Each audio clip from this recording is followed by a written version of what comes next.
Welcome to One Word a Day. I'm Sophie, your pilot into the universe of Chinese. Let's continue this journey of discovering Chinese characters that supposedly from Paleolithic age. Okay, 火. So we have rain, we have lightning, weather conditions, and a fire. Could came from nature, and humans observe the burned animal actually tastes good, right? So then fire was, I guess, a major technology that human civilizations milestone for food processing. It's a way advance our dietary intake, right? Okay, 火, how Chinese conceptualize that? It's having this cone shape. Okay, Chinese is two-dimensional. We only have the space to express the three-dimensional world. And sometimes we express four-dimensional, which is having a time factor expressed. Everything collapsed into this two-dimensional space. So 火 in Chinese is this cone shape. We cannot view it just like left and right stroke. No, it's a whole body that looks kind of like that. And then we have two strokes on the side that symbolize or mimicking the sparkles depart from the main fire body. So fire, I'm not sure what's your last time to stare, not a stargazing, but a fire gazing. It is very satisfactory to me. Not only the warmth, but just the way the fire probably evoke some of my ancestral genetically set comfort surrounded by this warmth and lighting, not lightning, okay, lighting from the fire, the kind of temperature of that energy body. So the fire in not only for cooking, right, for warmth, so essential for our survival. And Chinese recognize that. And, given the place of this two sparkle thing to capture, it's really an irregular shape. You cannot contain the fire. Well, today we can extinguish fire. But in ancient times, this is the best capturing of what fire would look like. Okay. 风风火火. I made an episode about that expression before. Chinese had had no qualms of expressing something, some concept using the exact same character twice. 风风火火. It sounds rhythmic, right? And it is. Translated as wind, wind, fire, fire.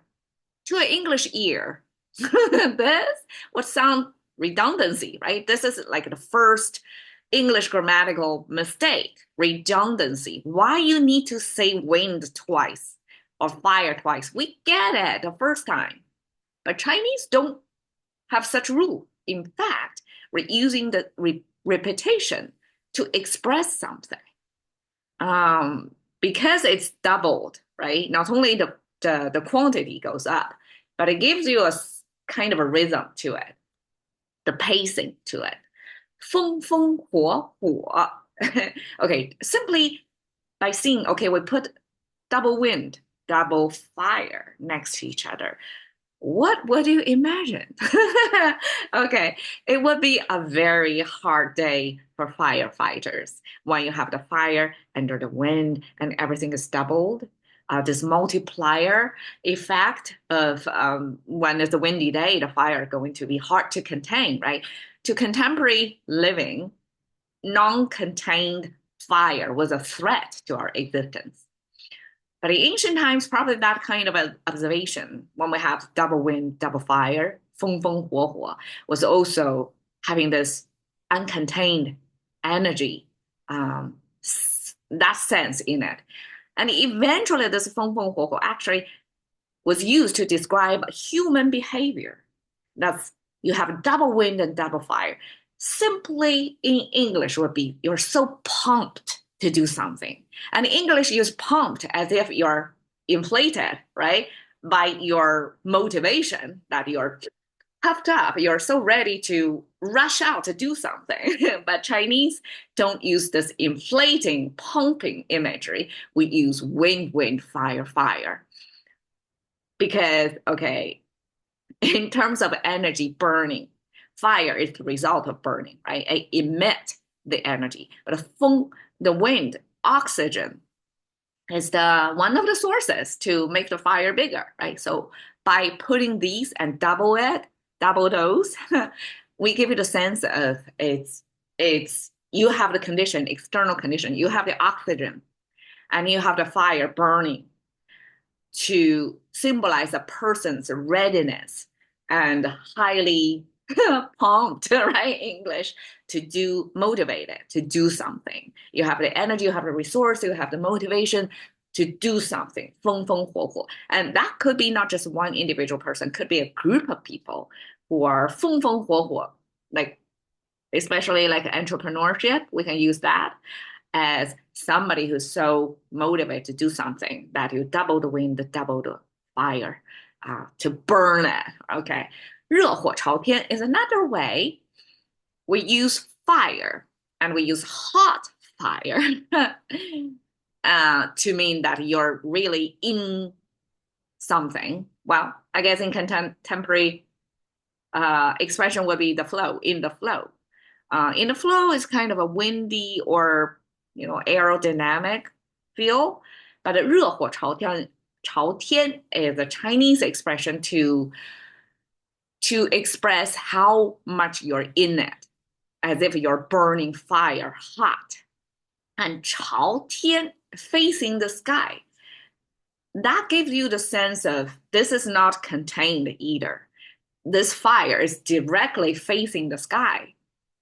And a lot of times when we use 热火朝天, actually use it in like a building something.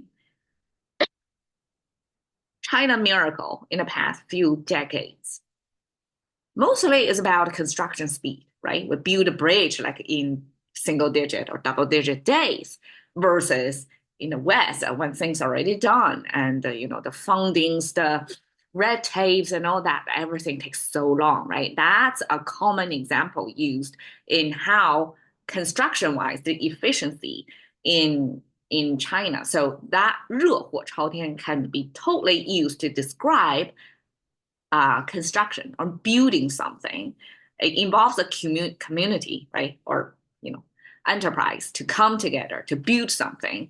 And as if it's a hot burning fire and you're facing the sky, meaning because you're building something, you're not indoor, you're outdoor and you're make things happening. And you have this direct facing the sky moment. And that almost gives you the sense of your purpose is higher than what indoor environment can contain. It's beyond indoor. You have to go outdoor, do something. Okay, 欲火焚身 is a Chinese way to say, okay, if you see the translation one by one, desire, fire, burn, body is a Chinese warning to say, if you have your desire uncontrolled, as if it's a fire burning, if you let it go wild, as fire would do, then you're going to burn your body. And desire in this case, 欲火焚身, a lot of times in Chinese context that we use it on sexual desires. I mean, Chinese do acknowledge that is hard to contain desire, one of the many desires. Like we have the survival instinct to eat and to procreate, right? So this procreation is a desire embedded in us, like bigger than our individual will a lot of times, right? So Chinese culture is fully aware of that and have this expression to say, and it's interesting that Chinese use this desire, this sexual desire, we use fire to describe it because of this burning sense and this hard to contain sense. It's almost, if you let it, it can easily go out of control and you can make mistakes, right? You regret later. So that's 欲火焚身.